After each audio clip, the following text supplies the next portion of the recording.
How do I find a partner? ఒక భాగస్వామిని ఎట్లా తెలుసుకోవాలి? అరేంజ్డ్ మ్యారేజా, లవ్ మ్యారేజా? లవ్ మ్యారేజ్ చేసుకోవచ్చా, లేకపోతే అరేంజ్ మ్యారేజే చేసుకోవాలా? చూసి లోకము ఇట్లా డిఫరెన్స్లో తీసుకొచ్చిందండి.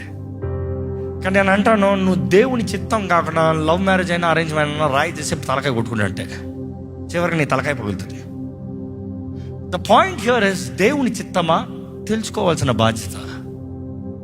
కానీ ఒక స్త్రీ కాదు పురుషుడిని వెతికేది, పురుషుడు స్త్రీని వెతకాలనేది బైబిల్ ఫండా. పురుషుడు బాధ్యత స్త్రీని వెతుకుతాం ఎప్పుడు? తన సిద్ధమైన తర్వాత. తన సిద్ధపడకుండా స్త్రీని వెతుకుతే వేస్ట్. నేను గర్ల్ ఫ్రెండ్ని పెట్టుకుంటానంటే వేస్ట్. నీ జీవితం అక్కడే బ్లాక్ అయిపోయింది. నీ గురి చేరాలి, గమ్యం చేరాలి, నువ్వు రావాల్సిన స్థాయికి రావాలి, నీలో ప్రిపరేషన్ కలగాలి. Now I'm ready to bear the next. నువ్వు మోస్తానికి సిద్ధం లేకుండా నేను వెళ్తానంటే మొత్తానికి నీ జీవితం మూసిపోతుంది. జాగ్రత్త. First come to a level where you are ready to get married. నేను ఎప్పుడు ఆ మాట చెప్తాను, ఎందుకంటే ఉదాహరణ చెప్తాం.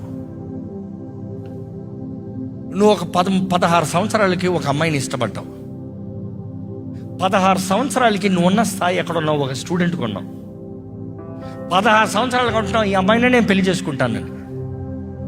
నీ జీవితం స్థిరపరచబడలే, నీలో నా వరం ఏంటో తెలుసుకోలే, దేవుడి చిత్తం ఏంటో గ్రహించలే, రక్షించబడలే, లోక మార్గంలో ఉన్నావు. కానీ ఈ అమ్మాయినే పెళ్లి చేసుకోవాలని పట్టుబట్టావు. నువ్వు ఉన్న స్థాయి నీ కుటుంబం నిన్ను పెంచిన స్థానంలో ఉంటుంది. కానీ what if your calling is something great and దేవుడు నిన్ను ఒక గొప్ప స్థాయికి ఎదుగుని తీసుకుని వెళ్తున్నాడు. Do you realize the partner matters the most? ఎందుకంటే your partner can pull you down very easily. నీ జీవితాన్ని అంతం చేసేలా చేయొచ్చు. అందుకని అంటాను, before you find out yourself, don't be too quick to find out who you gonna marry. First, get a purpose.